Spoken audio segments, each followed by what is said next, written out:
Assalamualaikum warahmatullahi wabarakatuh. Alhamdulillahilladzi hadana lihada wa ma kunna linahtadiya laula an hadanallah. Wassalatu wassalamu ala Rasulillah Sayyidina Muhammad ibn Abdillah wa ala alihi wa ashabihi wa man tabi'ahu wa nasarahu wa wala. Wala hawla wala quwwata illa billah.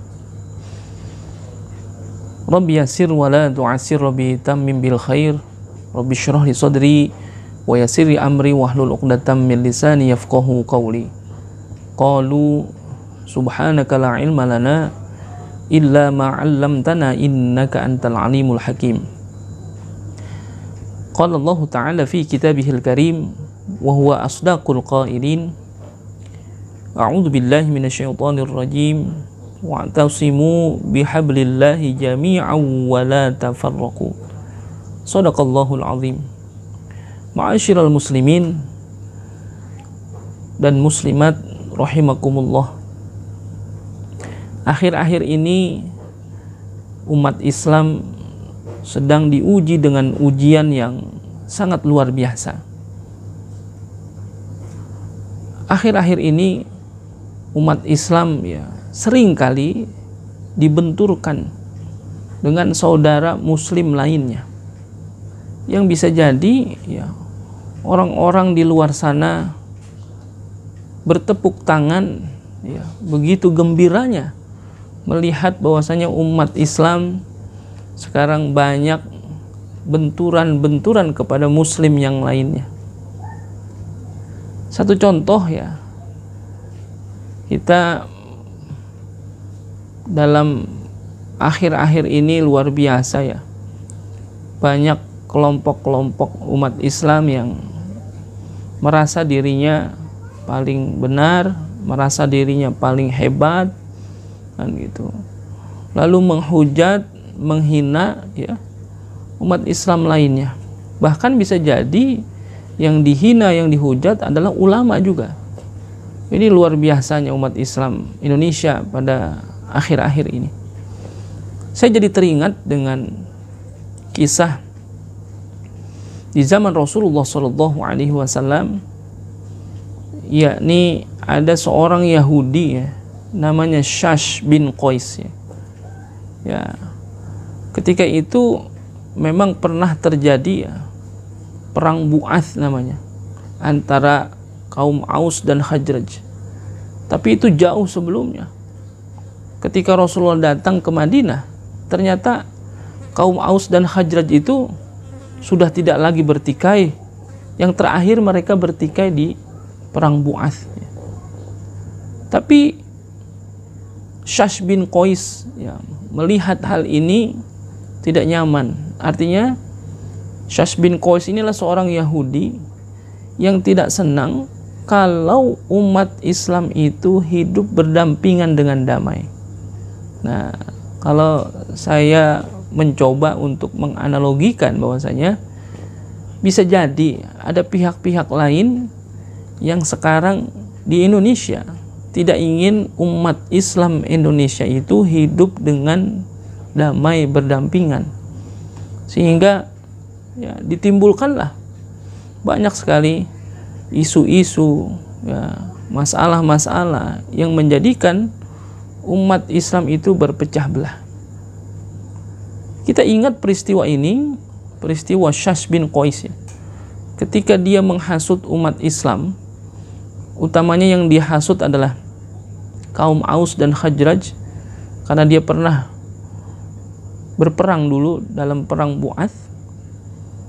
Lalu setelah didamaikan oleh Rasulullah, ternyata yang dilihat oleh Syash bin Qais ketika umat Islam itu berdampingan, ini menjadi ancaman buat orang-orang Yahudi yang ada di Madinah.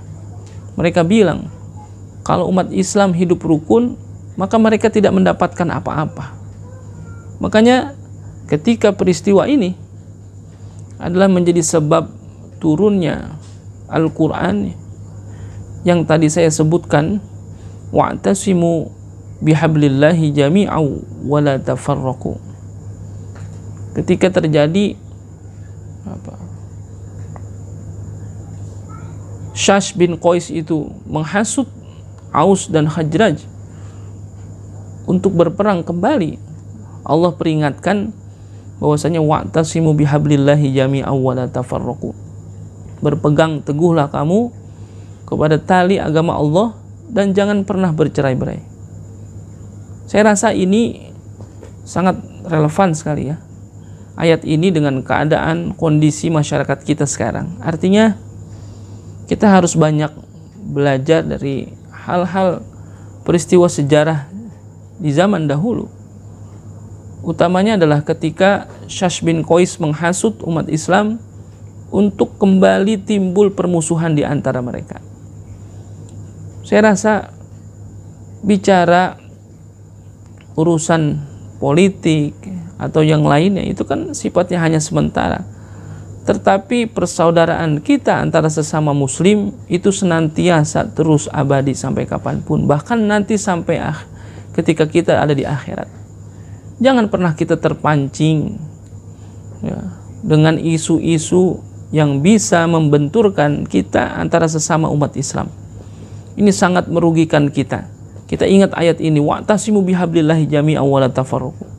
Kita jangan pernah bercerai-berai, tetap berpegang teguh kepada tali agama Allah, apapun itu yang terjadi. Isu politik, isu yang berkembang di masyarakat kita, yang bisa jadi ada orang-orang yang ingin umat Islam itu tidak rukun dan damai dalam kehidupannya sehari-hari, yang menjadi tujuan mereka adalah umat Islam itu berpecah belah sehingga tidak kuat lagi. Na'udzubillah, summa na'udzubillah. Kita banyak belajar dari sejarah, bagaimana banyak dalam peristiwa sejarah umat Islam itu diadu domba, umat Islam itu dibenturkan dengan umat Islam itu sendiri. Sehingga mari secara pribadi saya mengajak kepada kita semuanya, kita kembali lagi kepada ajaran Al-Quran dan hadis ya. Bagaimana kita diingatkan untuk tidak bercerai-berai. Al-muslimu akhul muslim. Rasulullah memesan kepada kita bahwasanya muslim dengan muslim yang lainnya adalah saudara. Jadi jangan sampai permasalahan-permasalahan yang bisa jadi tidak terlalu penting justru merusak ukhuwah Islamiyah kita, merusak tatanan kehidupan kita yang sudah luar biasa baik ya, luar biasa damai, membangun daripada persaudaraan atas tali agama Allah Subhanahu wa taala.